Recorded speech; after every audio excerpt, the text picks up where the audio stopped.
తెలంగాణ రాష్ట్ర వ్యాప్తంగా ఉన్నటువంటి మహిళలందరికీ ఇప్పుడిప్పుడే ఊహించని 2 శుభవార్తలైతే వచ్చాయండి. ఎప్పటినుంచో ఎదురు చూస్తున్నటువంటి మహాలక్ష్మి పథకంలోని చివరి పథకమైనటువంటి రూ. 2,500 ప్రతి నెలలో ఇచ్చే పథకానికి రాష్ట్ర ప్రభుత్వం ఎట్టకేలకు అసెంబ్లీ నుంచి మనకు శుభవార్త అయితే అందించింది. సో, ఈ పథకాన్నయితే అమలు చేసేందుకు మార్గదర్శకాలను గూడా విడుదలైతే చేశారు.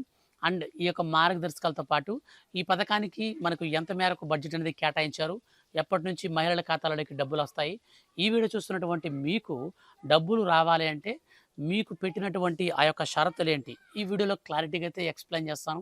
వీటికి సంబంధించి మీరు కొన్ని ప్రూఫ్స్ కూడా అయితే తీసుకోవాల్సి ఉంటుంది. సో, యొక్క ప్రూఫ్స్ కూడా ఏంటి అనే విషయాన్ని క్లారిటీగా ఎక్స్‌ప్లెయిన్ చేస్తాను.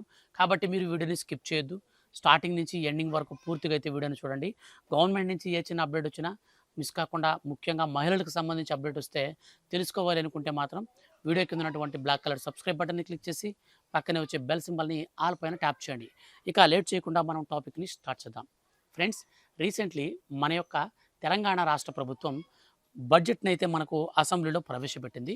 బట్టి విక్రమార్క గారు ప్రవేశపెట్టినప్పుడు 2026-27వ వార్షిక బడ్జెట్ను మంత్రి బట్టి విక్రమార్క గారు 3,24,234 కోట్ల రూపాయలను అసెంబ్లీలో ప్రవేశపెట్టారు.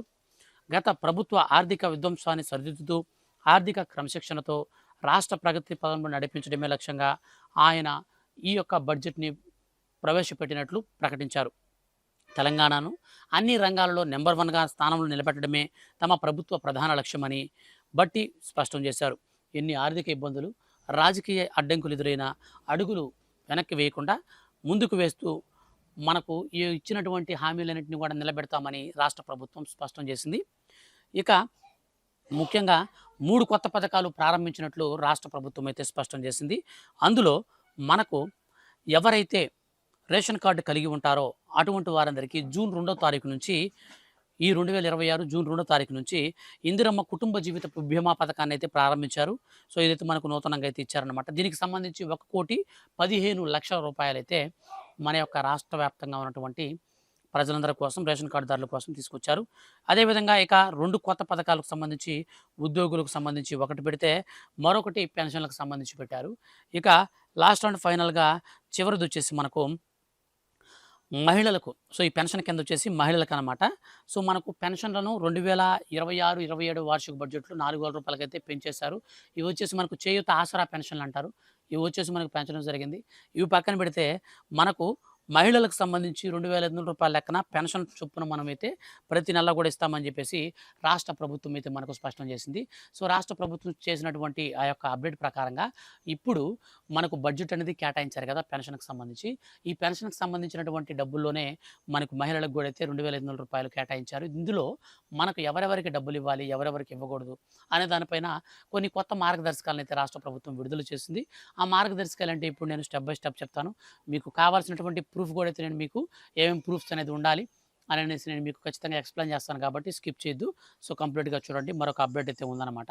ఇక మనం పూర్తి వివరాలు గనక చూసుకుంటే మన యొక్క తెలంగాణ రాష్ట్ర వ్యాప్తంగా ఉన్నటువంటి మహిళలకు 18 సంవత్సరాల వయసు అనేది నిండిపోయి ఉండాలి. అండ్ 60 సంవత్సరాల వయసులోపు మహిళలై ఉండాలి. సో, ఈ మహిళలకు మాత్రమే ఈ స్కీమ్ వర్తిస్తుంది. ఇంకొక మంచి విషయం ఏమిటంటే, ఆంధ్రప్రదేశ్ అలాగే తెలంగాణ ఉమ్మడిగా కలిసి ఉన్నప్పుడు ఎవరైతే ఉమ్మడి ఆధార్ కార్డులు కలిగి ఉన్నారో వారికి ఈ పథకం అయితే రాదు. కాబట్టి మీరు వెంటనే మీ యొక్క ఆధార్ కార్డ్‌ని అప్డేట్ చేసుకోండి. అడ్రెస్ అనేది మార్చుకోండి. తెలంగాణకి మార్చుకోండి. ఎందుకని ఇది మాట చెప్తున్నానంటే, రీసెంట్‌లీ మనకు ఫ్రీ బస్ పెట్టినప్పుడు కూడా చాలామంది ఈ ఉమ్మడి రాష్ట్రాలు ఉన్నప్పుడు తీసుకున్నటువంటి ఆధార్ కార్డ్‌ని తీసుకొనెళ్ళి మాకు ఈ విధంగా ఫ్రీ బస్సులో అయితే టికెట్ ఇవ్వండి అని చెప్పినప్పుడు కండక్టర్లు ఇవ్వలేదు, నిరాకరించారు. ఇది కుదరదు. మీరు తెలంగాణ ఖమ్మం జిల్లా అయినా సరే, మీరు బార్డర్ జిల్లా అయినా సరే, మీరు ఏ జిల్లా అయినా సరే, ఆంధ్రాకి బార్డర్‌లో ఉన్నా సరే మీరు ఖచ్చితంగా అయితే మీరు ఆధార్‌ని అయితే అప్డేట్ చేసుకోవాలని చెప్పేసి ఖరాఖండిగా తేల్చి చెప్పడం జరిగింది. ఈ నేపథ్యంలో మన యొక్క రాష్ట్ర ప్రభుత్వం దీన్ని మరోసారి అయితే మెన్షన్ చేశారు మనకు. కాబట్టి మీ ఆధార్ కార్డ్‌ని అయితే జాగ్రత్త చేసుకోండి, అప్డేట్ చేసుకోండి. ఇక రేషన్ కార్డ్‌లో ఖచ్చితంగా కలిగి ఉండాలి. రేషన్ కార్డ్‌లో ఉన్నటువంటి ప్రతి ఒక్కరికి కూడా ఈకేవైసీ పూర్తయి ఉండాలి. సో, ఇక్కడ మనకు డాక్యుమెంట్స్ విషయానికి వస్తే ఈ పథకం ఎస్సీ, ఎస్టీ, బీసీ, మైనారిటీ కులాలకు సంబంధించినటువంటి మహిళలకైతే ఈ పథకం వర్తిస్తుంది. కాబట్టి కులం సర్టిఫికేటు, కావాల్సినటువంటి ప్రూఫ్స్ విషయంలో Aadhaar card, ration card, Aadhaar card update history and మనకొచ్చేసి క్యాష్ టు ఇన్కమ్ సర్టిఫికేట్.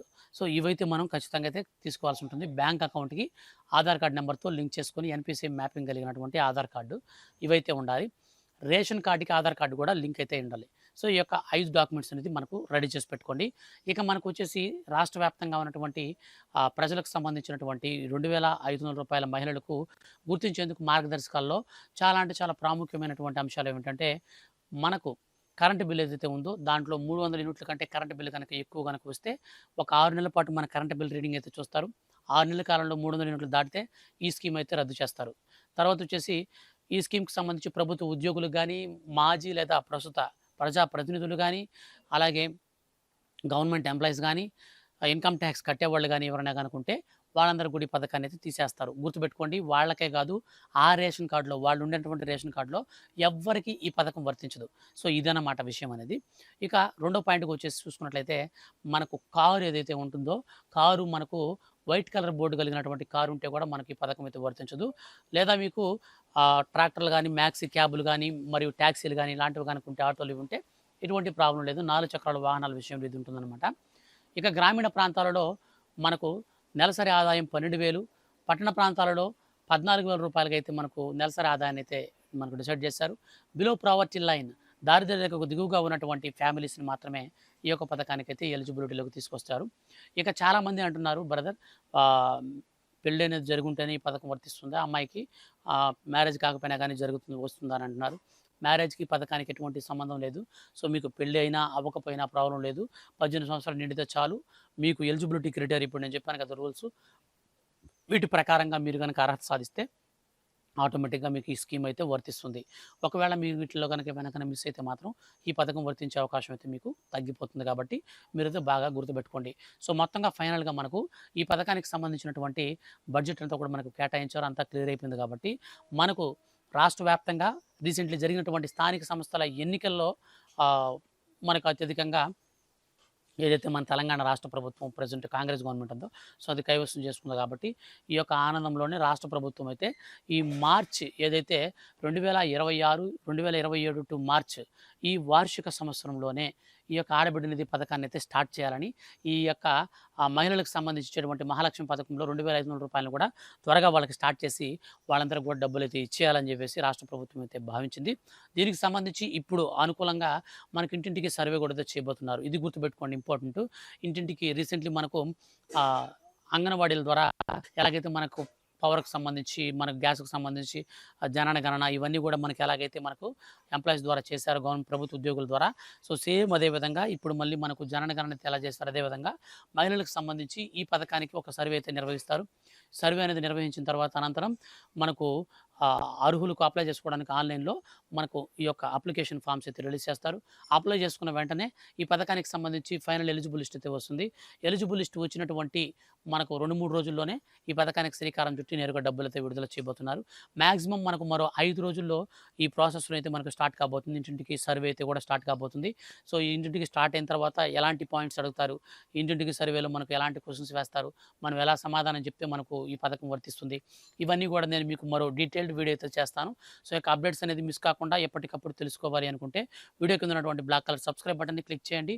అలాగే మీరు ఈ వీడియోని లైక్ చేసి మీ యొక్క ఫ్రెండ్స్ అండ్ ఫ్యామిలీస్ అందరికి కూడా షేర్ అయితే చేయండి. Thank you for watching.